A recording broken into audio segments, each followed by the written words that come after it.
Kebijakan tarif resiprokal yang diumumkan Presiden AS Donald Trump pada Rabu 2 April 2025 waktu AS atau Kamis waktu Indonesia menggegerkan negara-negara yang terdampak, salah satunya Indonesia. AS memberikan tarif sebesar 32% untuk barang-barang yang diimpor oleh AS dari Indonesia.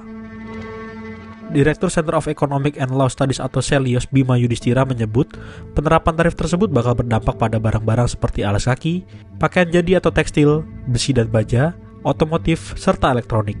Adapun kenaikan tarif tersebut berpotensi menimbulkan gelombang PHK di Indonesia.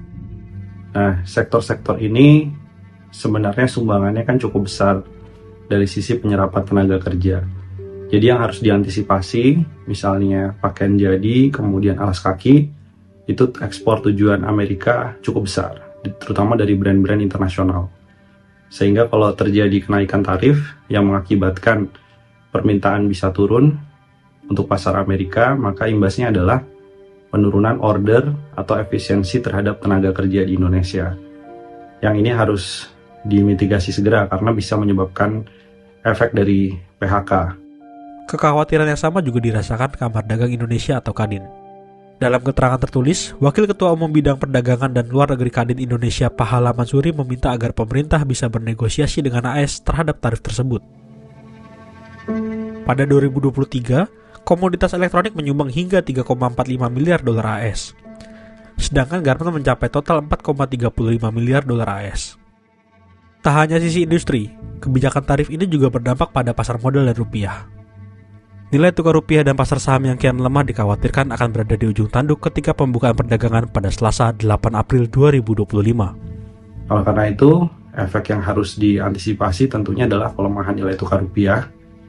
Ini terus berlanjut, pelemahan nilai tukar rupiah, dan butuh segera intervensi dari Bank Indonesia untuk melakukan operasi moneter dan juga melindungi sektor-sektor usaha yang terdampak itu dengan melakukan penyesuaian suku bunga sebesar 50 basis poin. Sehingga suku bunga kredit untuk usaha yang terdampak itu bisa direlaksasi.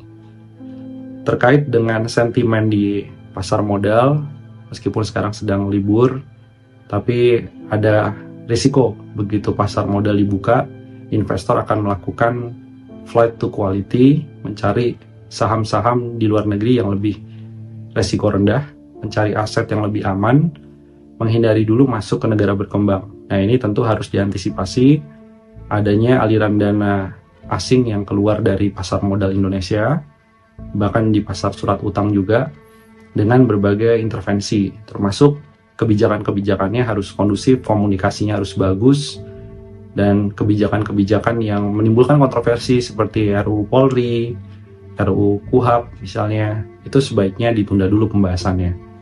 Karena situasi politik yang lebih stabil dibutuhkan untuk bisa menarik peluang relokasi industri masuk. Bloomberg melaporkan, nilai tukar rupiah terhadap dolar AS sejak perdagangan pada Rabu 3 Maret 2025 waktu Indonesia telah menembus level Rp16.700. Setelah diumumkannya kebijakan tarif, rupiah cenderung melemah dengan pembukaan pasar di level Rp16.770 per dolar AS. Sedangkan dalam perdagangan terakhir pada 27 Maret 2025, rupiah ditutup di level Rp16.566 per dolar AS dan IHSG ditutup pada level 6.510,62.